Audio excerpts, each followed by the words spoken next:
Hello everyone, welcome to the 39th tutorial in the series of Complete Guide to ReactJS. In this tutorial, we are going to see the updating phase in component lifecycle. Before the start of the tutorial, this tutorial is going to be theoretical knowledge, and in the next tutorial, I'm going to explain it in practical. And also I'm going to explain what are all the things that is very important in this updating life cycles and what are all the methods that are not much important. When I say much important, in ReactJS website itself, it has been mentioned that those two methods in the updating lifecycle is not important and hence you can ignore if you want. The first method that comes in the updating phase of the component lifecycle is nothing but GETDERIVEDSTATEFROMPROPS. This GETDERIVEDSTATEFROMPROPS we have also seen in the mounting phase of the ReactJS, right? So it is also reused in the updating phase as well. So since we have discussed in detail in the mounting phase as well, I'm going to ignore this. But one thing I just want to keep you posted is this particular method is marked as an importance one in the updating phase of ReactJS. The next method that we are going to look into it is SHOULDCOMPONENTUPDATE. The SHOULDCOMPONENTUPDATE comes in the second ranking of the order next to the GETDERIVEDSTATEFROMPROPS. And in this, as the name mentioned, right, SHOULDCOMPONENTUPDATE, you can guess what it would do. So it takes the next props and next state as their inputs. That means, say for example, if you are setting a state and initializing it in constructor, and in your functions or somewhere else, you are assigning the next state value to be equal to something like 0. Inside this method, that is nothing but the SHOULDCOMPONENTUPDATE, you can verify whether if the value is 0 or not, and then you can render it. When I say when you are examining it, that there might be some condition in your applications where you don't want to display some values in state, or else you don't want to update some values in state. So those can be ignored with the help of this particular SHOULDCOMPONENTUPDATE method. So it controls the re-rendering of the components.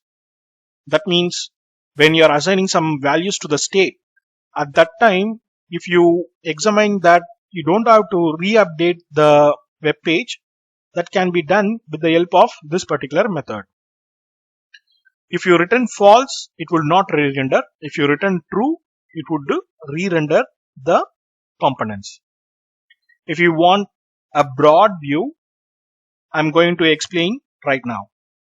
Say for example, you are having a text box called name, and inside the name, you are going to type name called Satish. And when you are typing it, it automatically would go and set state, right? Say for example, if I am going to type some non-alphabetical characters like 1 or some special characters like ash or percentage, at that time you don't want to set state, right? And even that is set states, you don't want to update the name that is present in the web page. So under these conditions, you can use this SHOULDCOMPONENTUPDATE to return false value. I'll explain in detail in practical sessions. Over here, just keep in mind what it does. So when it returns false, it will not re-render. If it returns true, then it would re-render in the web page. The one thing that you should not do in this is you should not use HTTP methods or AJAX calls in this particular method. So the next one is the render method, and this comes in the third ranking in the updating phase of the component lifecycle. And we have already seen in detail in the mounting phase, and hence I am going to skip this as well. The fourth ranking is the GETSNAPSHOTBEFOREUPDATE, and this is one of the least or the performance non-performance issue based method and hence the React.js community itself has said that this is not much important, but we will discuss like what it does. In GETSNAPSHOTBEFOREUPDATE, which is an inbuilt method of React.js, you are going to pass previous properties and previous state, and it would return the value of the current value of the state or null. If it returns null, nothing would be updated.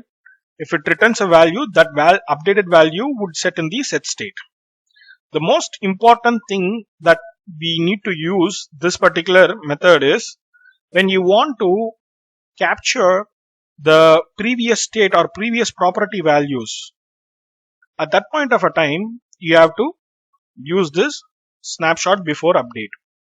So in real time, where we will be using this is, say for example, if you are writing some code in such a way, at one point of a time, you are using some values, and based on that values, you are trying to do some operations. For that particular values, you are doing some operations and it is throwing null pointer exceptions. You are using that in the catch block, and then you can use the previous state and previous snapshot values, that is nothing but this particular values, and you can perform the same operation and return the values. It would be confusing for you, but you can also see this particular informations in my practical sessions as well. So in the next component or the next ranking is the component did update, and this component did update is more or less similar to the one which we have seen in the mounting phase. That is nothing but component did mount, and over here it is getting the values like previous props in the previous state and snapshot, the one which will be created in this particular component. So over here you are returning the value or null, right? So that would be an input to the component did update. So this means whenever you are using this, then only it is responsible for you to use this as well. Otherwise it is of no use. And similar to the component did mount, all the other things are similar, like it is called only once when the re-rendering, and it needs to compare the previous and the current properties and states, and in this you can perform the HTTP service calls or AJAX calls and the DOM interactions. So that's it from this tutorial, and in the next tutorial I'll explain you in bit practical, and in case of any doubts and queries you can just post in the comments. I'll reply on the same, and please feel free to subscribe this channel. Thanks and have a nice day ahead.